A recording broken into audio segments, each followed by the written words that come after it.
With the region's growing urbanization, ASEAN governments are finding it especially challenging to meet demand for affordable housing. Housing shortage happens due to a lot of reasons: population growth, increasing cost of land, and competing land use. These problems even aggravated more during the pandemic, where households are evicted or foreclosed upon. To gauge the magnitude of this problem, the Asian Development Bank has conducted research on housing affordability in 211 cities in 27 developing countries in Asia. It reveals that the price-to-income ratio across these cities are at 15.8, which is interpreted as severely unaffordable. This is in stark contrast to the ratio of 4 in developed countries. The economic shutdown implemented to combat the pandemic has exposed vulnerable households to unexpected income losses and worsened the home affordability difficulty that a large number of Southeast Asian countries were already facing before COVID-19.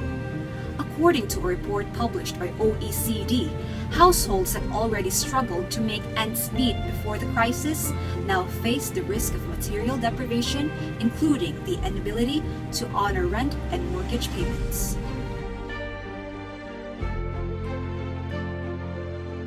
Pandemic, household level have lost their jobs and many savings income involved.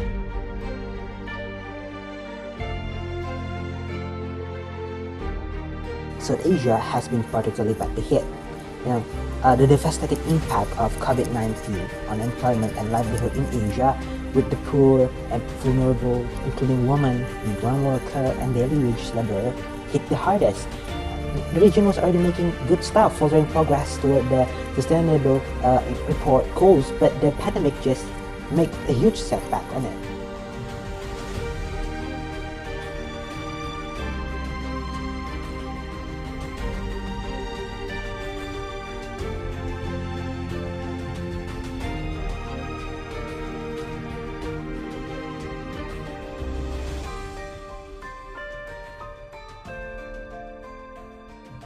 And from the statistics, we see that the Philippines used to be, the unemployment used to be 2.5% for female and 2.1% for male.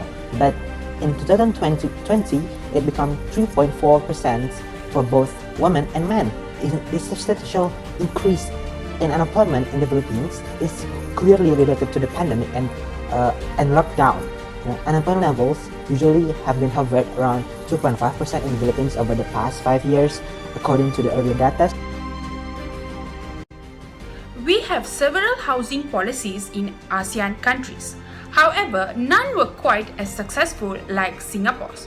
Singapore has created its own unique housing system and policy where 3/4 of its housing stock was built by Housing and Development Board (HDB), and the home ownership was financed through Central Provident Fund (CPF) savings. By this framework, the government was able to maximize land usage, keep taxes low for citizens via land leasing, and be able to have the highest home ownership rates in the world. This has caused a shortage of housing to decline in Singapore. From this, we can source inspiration from Singapore's housing policy, as it's both effective and sustainable in combating housing issues that we are facing in ASEAN countries at the moment.